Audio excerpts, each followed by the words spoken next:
नमस्कार दोस्तों, स्वागत है आपका हमारे चैनल द कहानी घर में। दोस्तों, आज मैं एक ऐसी कहानी सुनाने जा रहा हूँ जो गंगा के तटों से निकली, जंगलों में गूंजी और आज भी हर दिल में बसती है। यह कहानी है श्रवण कुमार की, एक पुत्र की जिसने अपने माता पिता को देवताओं से ऊपर रखा।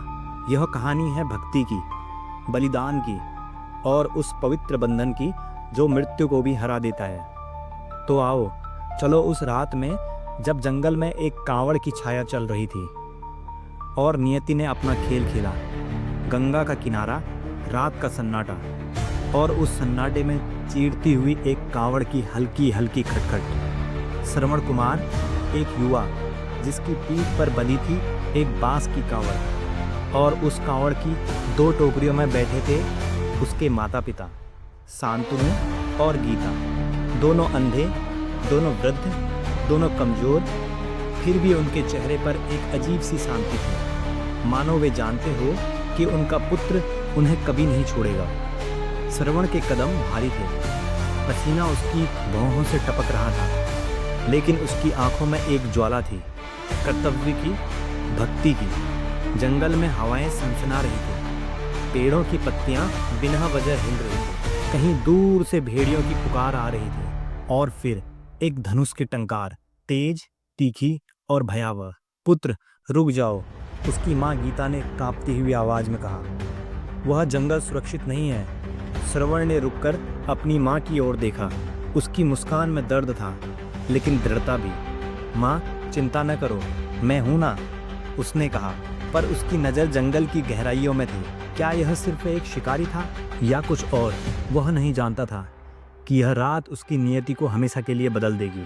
आओ पहले मैं तुम्हें ले चलूं उस समय पर जब श्रवण कुमार का जन्म हुआ था, एक साधारण गांव में जहां गंगा की लहरें गीत गाती थी। उसके पिता शांतनु एक विद्वान ब्राह्मण थे। उनके शब्दों में वेदों की गहराई थी और लोग दूर दूर से उनकी सलाह लेने आते थे।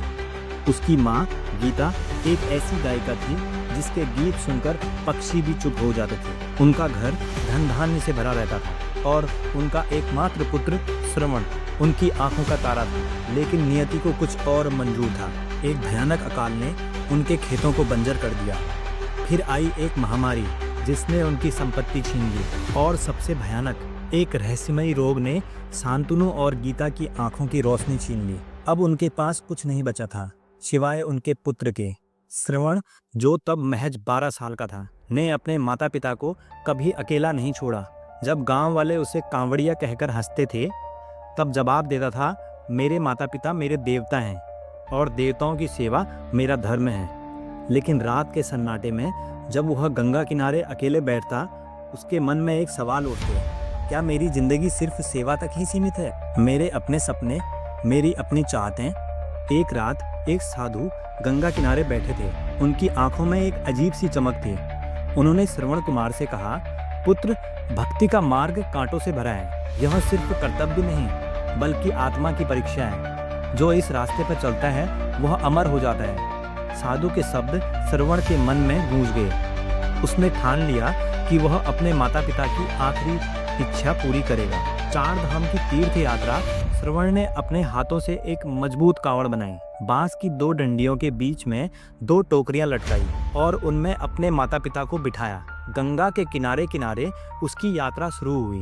मंजिल थी 4 धाम, बद्रीनाथ, केदारनाथ, गंगोत्री और यमुनोत्री। लेकिन यह सिर्फ मीलों की यात्रा नहीं थी। यह थी एक ऐसी यात्रा जहां हर कदम पर उसकी भक्ति की परीक्षा होती थी। जंगल घने थे, डाकुओं की छाया हर पेड़ के पीछे थी। कभी बारिश, कभी तूफान, कभी भूख। एक रात जब आसमान बिजलियों से चमक रहा था और बारिश ने रास्ते को कीचड़ में बदल दिया था, श्रवण की कांवड़ फिसलने लगी। उसकी माँ ने रोते हुए कहा, पुत्र, हमें छोड़ दे, यह बोझ तुम्हारे लिए बहुत भारी है। श्रवण ने रुककर अपनी माँ की ओर देखा। उसकी आंखों में आंसू थे, लेकिन उसकी आवाज में दृढ़ता थी। माँ, आप बोझ नहीं, मेरी शक्ति है। अगर मैं आपको छोड़ दूं तो मैं क्या बचा रहूंगा? उस रात जब तूफान थमा, श्रवण ने अपने माता पिता को एक गुफा में सुरक्षित रखा और पानी लाने के लिए नदी की ओर गया। वह नहीं जानता था कि यह उसकी आखिरी यात्रा होगी। उसी जंगल में एक और कहानी चल रही थी।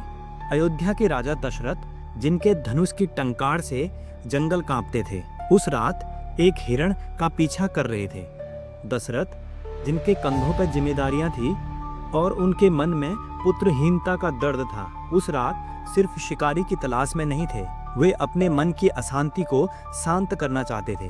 श्रवण नदी किनारे घड़ा भर रहा था, पानी की छलछल की आवाज जंगल में गूंज रही थी। दशरथ ने इसे हिरण की आवाज समझा। उन्होंने अपना धनुष उठाया और एक तीर हवा में चीरता हुआ चला गया। वह तीर सीधा श्रवण कुमार के सीने में धंस गया। श्रवण की चीख जंगल में गूंजी। वह गिर पड़ा, लेकिन उसका घड़ा नहीं टूटा। उसकी आंखें धुंधला रही थी, पर उसके होठों पर एक ही पुकार थी, मेरे माता पिता, वे गुफा में हैं, उन्हें पानी। दशरथ जब पास आए तो उनके पैरों तले जमीन खिसक गई। सामने एक युवा था जिसके चेहरे पर दर्द नहीं बल्कि अपने माता पिता की चिंता थी। मैंने यह क्या कर दिया? दशरथ रो पड़े। उन्होंने श्रवण को अपनी गोद में उठाया। श्रवण ने आखिरी सांसों में कहा, राजन, यह मेरा अंत नहीं है। मेरी भक्ति मेरी अमरता है। मेरे माता पिता को बताएं, मैंने उन्हें कभी नहीं छोड़ा। और उसकी आंखें हमेशा के लिए बंद हो गई। दशरथ कांपते कदमों से गुफा की ओर गए। तब उन्होंने शांतनु और गीता को सारी बात बताई और गीता की चीख जंगल में गूंज उठी, मेरा श्रवण, मेरी आंखें, मेरा जीवन। शांतनु ने क्रोध में कहा, दशरथ, तुमने हमारा सब कुछ छीन लिया है। तुम्हें भी वही दर्द सहना होगा।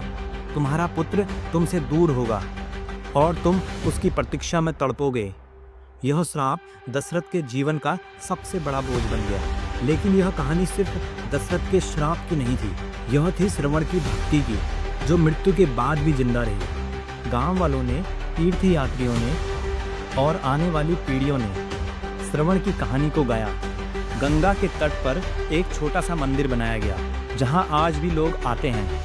कहते हैं रात के सन्नाटे में वहां एक कांवड़ की छाया दिखती है, जो अपने माता पिता को कंधे पर लिए चल रही होती है। सुनो मेरे दोस्तों, यह कहानी खत्म नहीं होती।